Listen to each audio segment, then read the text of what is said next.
कोल्हापुरात असलेल्या राज्य कामगार विमा महामंडळाच्या रुग्णालयाला आज आरोग्यमंत्री प्रकाश आंबेडकर यांनी अचानक भेट दिली। या भेटीत रुग्णालयामधील आरोग्य सेवेचं वास्तव समोर आलंय। केंद्र सरकारकडून या रुग्णालयाची स्थापना करण्यात आली आहे, मात्र या ठिकाणी केवळ 30 बेडची सुविधा आहे। त्यामुळे आरोग्यमंत्री प्रकाश आंबेडकर यांनी वैद्यकीय अधिकाऱ्यांना चांगलंच धारेवर धरलं।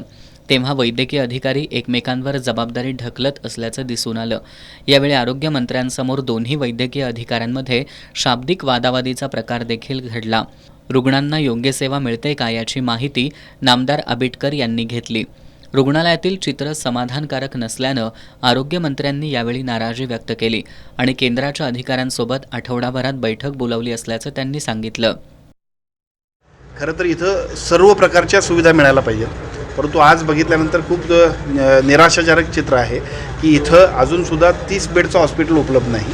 दुसऱ्या बाजूला इथं अजून अनेक सुविधा देणं गरजेचं आहे आणि जे ऑफिसमधला स्टाफ आहे त्यांनीसुद्धा मानसिकता त्यांची पॉझिटिव्ह नसल्यामुळं खरं तर कोल्हापूर आणि कोल्हापूर रिजनमधल्या 5 जिल्ह्यातल्या सगळ्याच ESIC जे मेंबर्स आहेत, विशेषतः जे 21,000च्या उत्पन्नाच्या आत ज्यांचा पगार असल्यामुळे इंडस्ट्रीमध्ये असणारे वेगवेगळ्या आस्थापनांवर काम करून अतिशय चांगल्या पद्धतीनं या हॉस्पिटलमध्ये खूप चांगली सुविधा आपल्याला मिळेल असं वाटणाऱ्या सर्व लोकांच्यासाठी हे अतिशय निराशाजनक चित्र दिसतंय।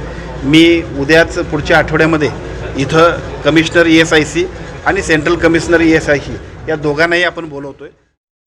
आषाढी वारीमध्ये आरोग्य विभागाचे सर्व कर्मचारी अत्यंत उत्साहानं काम करत असल्याचं आरोग्यमंत्री आंबेडकर यांनी यावेळी सांगितलं आणि ते अत्यंत उत्साहानं आमच्या आरोग्य विभागाचे सगळे कर्मचारी त्या ठिकाणी करत असतात। अलीकडच्या काळामध्ये आपण बघितलं असेल की विशेषतः आम्ही खूप चांगल्या पद्धतीनं सगळ्या वारीवरती जाणाऱ्या सगळ्या वारकऱ्यांच्यासाठी अगदी त्या ठिकाणी जिथं त्यांची निवास व्यवस्था असेल तिथं त्यांना आवश्यक असणारे ICU असतील, डॉक्टरांचं त्यांच्यासाठी असणारं मार्गदर्शन आणि मोफत औषधं असतील, या सगळ्या सुविधा आपण उपलब्ध करून देतोय।